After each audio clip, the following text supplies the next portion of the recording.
everybody. I'm Brittany Lewis, a breaking news reporter here at Forbes. Joining me now is Gregg Roman, Executive Director of the Middle East Forum. Greg, thank you so much for joining me. Thanks for having me. Today is a historic day. For the first time since October 7th, 2023, there are no living hostages in Gaza. They have all been released to Israel. To start off the conversation, what do you make of the moment we're in right now? I think there's a moment of elation, celebration, just this ecstasy which is streaming through the Israeli people after 2 years of war, almost to the day, according to the Jewish calendar, of having these hostages return home. But there's also this sense of destiny being fraught with what may come over the horizon. Gaza has now seen the deployment of over 7,000 Hamas terrorists back to the streets of the Strip. And you also see infighting, which is going on between clans, tribes, families, and what are called mukhtars, or those who are heads of different groups in Gaza, starting to see a challenging to Hamas's control of the Strip. That paired with the peace conference with President Trump after having addressed Israel's parliament, the Knesset, now being held in Sharm el-Sheikh in Egypt, really leaves the question, what's going to happen next? And I think that's what the whole world is seeing. We're seeing these emotional videos of the hostages being released, being reunited with their families. But then there is that lingering question of, we can celebrate today, but what is next for the region? What's next for Israel? What's next for Gaza? I mean, what do you think the answer is there? I know it's just such a big question. Well, if history is any indicator of what happens after a hostage release, albeit this was a large one. I mean, if you look at the total amount of Israelis who were taken captive by Hamas, it's over 200 from October 7th, and then the subsequent releases and exchanges of Palestinian terrorists being exchanged for Israeli civilians and soldiers. We have to look back maybe 14 years to the release of Gilad Shalit, the last major exchange which took place in 2011 when he was exchanged for 1,000 Hamas members. And out of that group that came out of Israeli prisons included Yahya Sinwar, the architect of the October 7th attacks against Israel 2 years ago. So my hope is that any of those who were released to the streets of Gaza, to the West Bank, to places outside of Israel's territorial contiguity, that none of them end up becoming threats like Sinwar did 13 years or 12 years after his release. Beyond that, I think there's also a regional question. Forget about the terror organization for a second.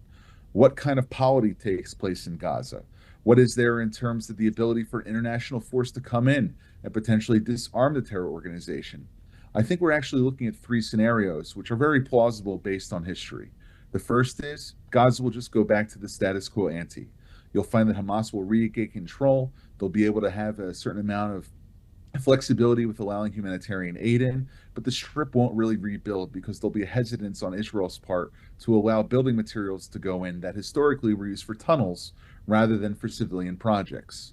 A more greater hope would be that Hamas is sidelined, that countries like Egypt and Turkey and Qatar, backed by the United States and other Arab powers in Europe, come in and say, if you'd like to rebuild the Strip, Hamas can't be part of it.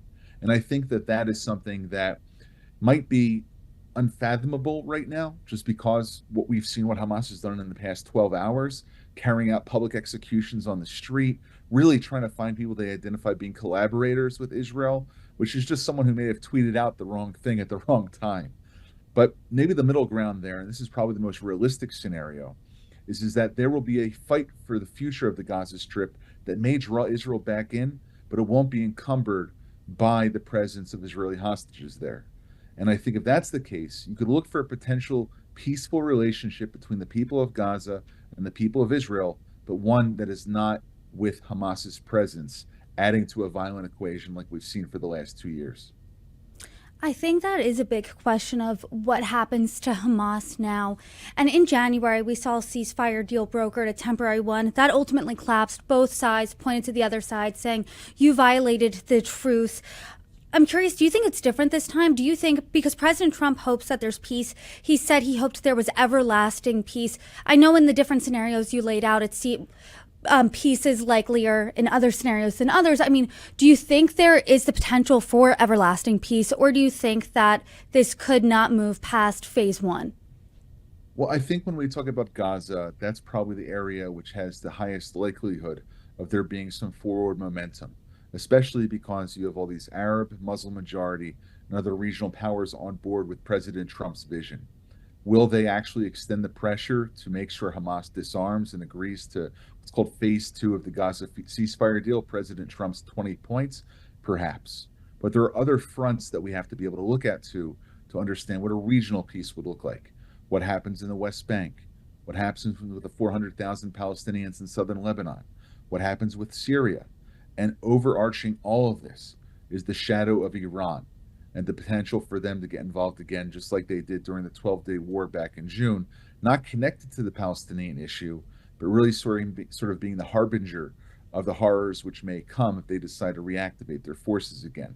So all these are questions that are on the table. Gaza is one piece of a much larger puzzle that has to be dealt with on a regional level. It could also be the first domino to fall, and maybe there'll be regional peace and expansion of the Abraham Accords, but really time will tell.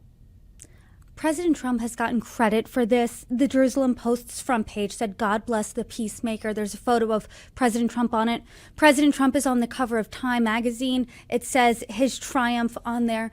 What do you, A, make of President Trump's role in brokering this peace deal? And B, what do you think he needs to do next to assure that the other dominoes don't fall, like you said? President Trump has been able to be a masterful user of the bully pulpit when it comes to bringing people together into the same room.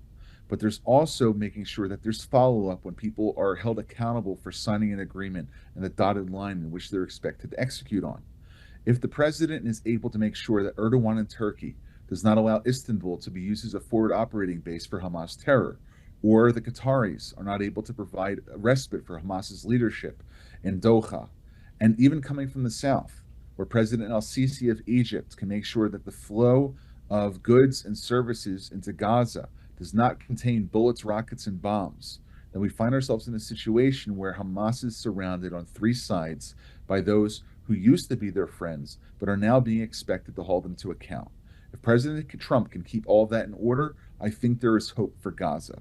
But it's a very high bar, and I think he has the capacity to do that. But follow-up is almost as important as getting the people together to agree to the ceasefire, which took place today in Sharm el-Sheikh.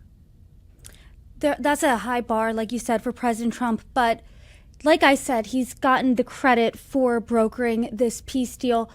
President Biden, while he was president, was trying to do this. President Trump got it over the finish line here. He's the one who did it. Why do you think President Trump was able to do it when Biden couldn't? President Biden preferred to put America's enemies before its allies. He put Iranian preferences ahead of Arab and Israeli security. When it came to Europe, he wasn't willing to put out the arms stretch that was needed to be able to hold Europeans to account like the president has related to Russia. President Trump calls balls and strikes, where President Biden was guided by ideology instead of reality.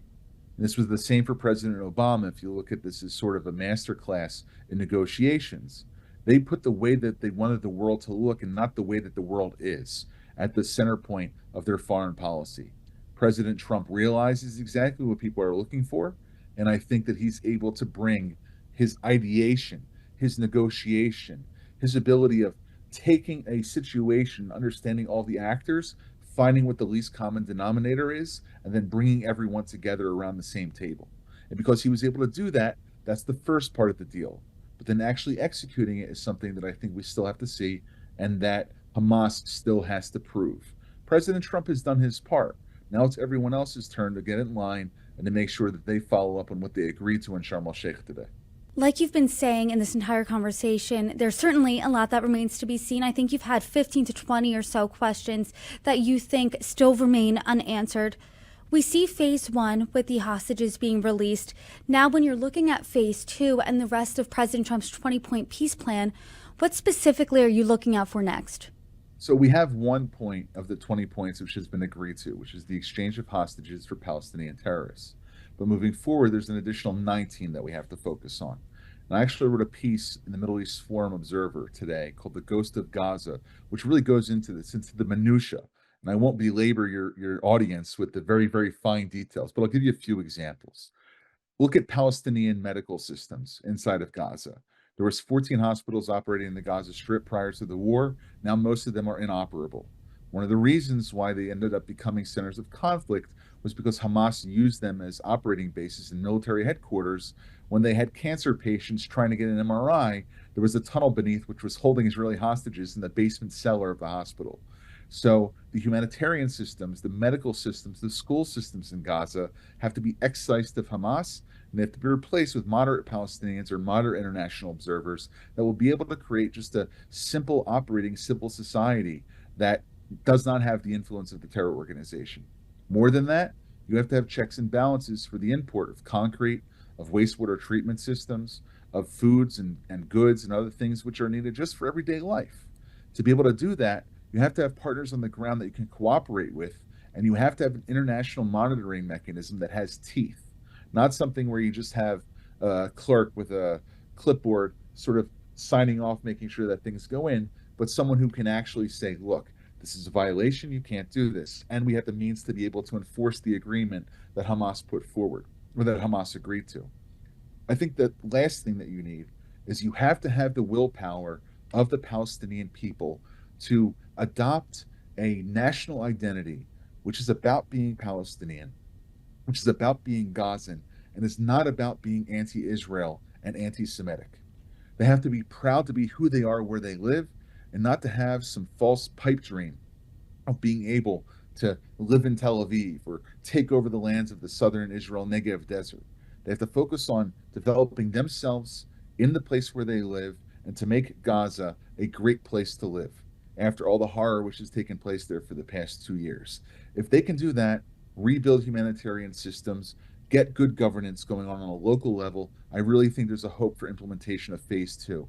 That's a pretty high bar, and it's going to require a lot of grit on behalf of the Palestinians and the international community to get there. President Trump said this today in Israel. This is not only the end of a war, this is the end of the age of terror and death and the beginning of the age of faith and hope and of God. Do you think he's right that this is the end of the war, or do you think that's only really possible if Hamas just ceases to exist? I think Hamas, as an entity, very much like Nazi ideology, is almost impossible to cease to exist.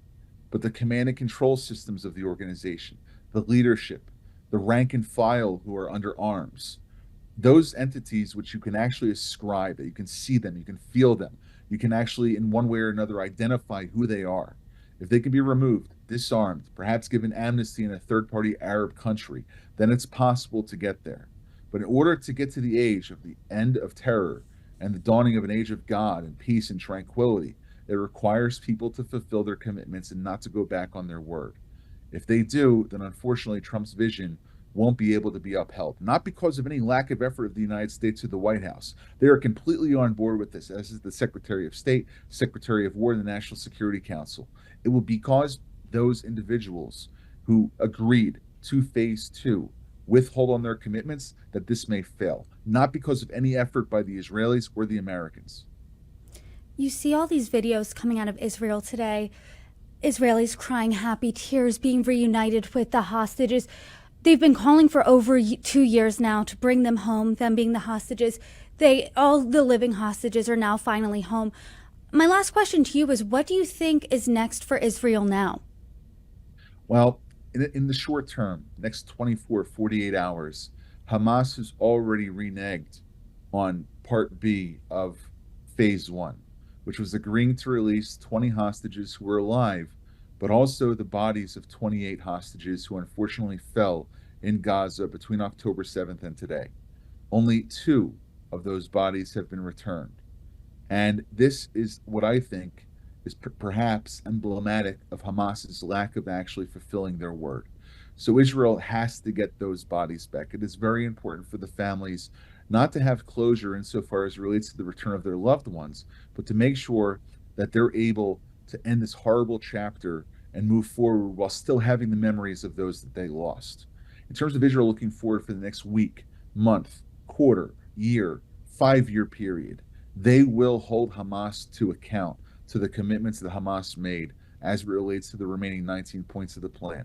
And if they don't, there's nothing holding Israel back from finishing the operation that it started after the October 7th attack took place. I don't think it's something that Israel wants.